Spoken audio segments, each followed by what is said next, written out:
এ যেন কলেজের হাট। প্রায় প্রতিটা বিল্ডিংয়ে এক একটা কলেজ। এই শহরে মাত্র আধা কিলোমিটারের মধ্যে গড়ে উঠেছে ২০টির বেশি কলেজ ও ডজন খানেক স্কুল। এই শুধুমাত্র ৫ থেকে ৬০০ মিটারের মধ্যেই রয়েছে বেশ কয়েকটি কলেজ। অন্তত ২ ডজন কলেজ এই অঞ্চলটিতে গড়ে উঠেছে। পুরো জেলা জুড়ে রয়েছে মোট ৭৫টি কলেজ। কৃষি ও শিল্পে প্রসিদ্ধ নরসিংদী শহর এখন পরিচিতি পাচ্ছে কলেজ পাড়া বা শিক্ষার নগরী হিসেবে, যার এক বিস্ময়কর উদাহরণ শহরের ব্রাহ্মণদী এলাকা।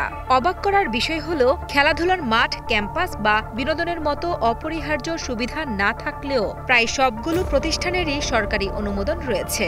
কলেজের সংখ্যা দিন দিন বেড়ে চলতেছে। একটা ফ্ল্যাট হচ্ছে, ওইটাকে কলেজ বানানো হইতেছে। একটা ফ্ল্যাটের মধ্যে তো আমি দেখতেছি রুমই হচ্ছে না। সেখানে শিক্ষার্থীরা কিভাবে খেলাধুলার জন্য মাঠ পাবে, সাংস্কৃতিক অনুষ্ঠানে অংশগ্রহণ করবে? শিক্ষাটা তো শুধুমাত্র এই বই খাতা গিরেই না। এই বিষয়টি নিয়ে শিক্ষার্থীদের মধ্যে রয়েছে মিশ্র প্রতিক্রিয়া।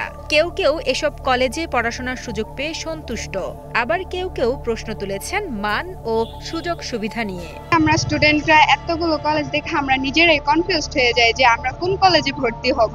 সুবিধা হচ্ছে বিভিন্ন কলেজের টিচাররা আছে, যদি নিজের কলেজের টিচার থেকে না বুঝতে পারছি, অন্য কলেজের টিচার থেকে বুঝতে পারছি, তারাও আমাদের সহায়তা করছে। সবগুলা কলেজের মধ্যে এখানে কম্পিটিশন হচ্ছে নিয়মিত।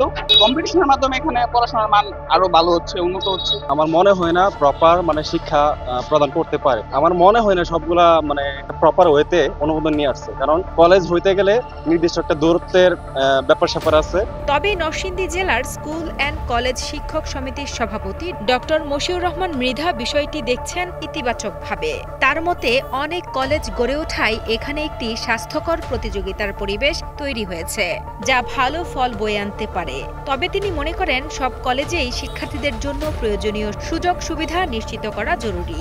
এতগুলো প্রতিষ্ঠান পাশাপাশি থাকার কারণে কিন্তু লেখাপড়ায় ব্যাপক প্রতিযোগিতা তৈরি হয়েছে। লেখাপড়ায় কার চেয়ে কে বেশি, বিশেষ করে প্রাইভেট প্রতিষ্ঠানগুলি, যে কার চেয়ে কে বেশি প্রতিযোগিতা করে একটু ভালো ফলাফল দিতে পারে। এটা এখানে ক্ষতির এমন কোনো কারণ হয়েছে এটি আমার কাছে মনে হয়। উল্লেখ্য, পুরো নরসিংদী জেলায় বর্তমানে কলেজ রয়েছে ৭৫টি। এর মধ্যে শুধুমাত্র শহর এলাকাতেই রয়েছে ২৫টি কলেজ, যার মধ্যে ২টি সরকারি। এ জেলায় ১৯৪৯ সালে প্রতিষ্ঠিত নরসিংদী সরকারি কলেজ ছিল শিক্ষার পথ দেখানো প্রথম প্রতিষ্ঠান। এরপর গড়ে ওঠে সরকারি মহিলা কলেজ। তবে সাম্প্রতিক বছরগুলোতে হঠাৎ করেই গড়ে উঠেছে অনেক বেসরকারি কলেজ।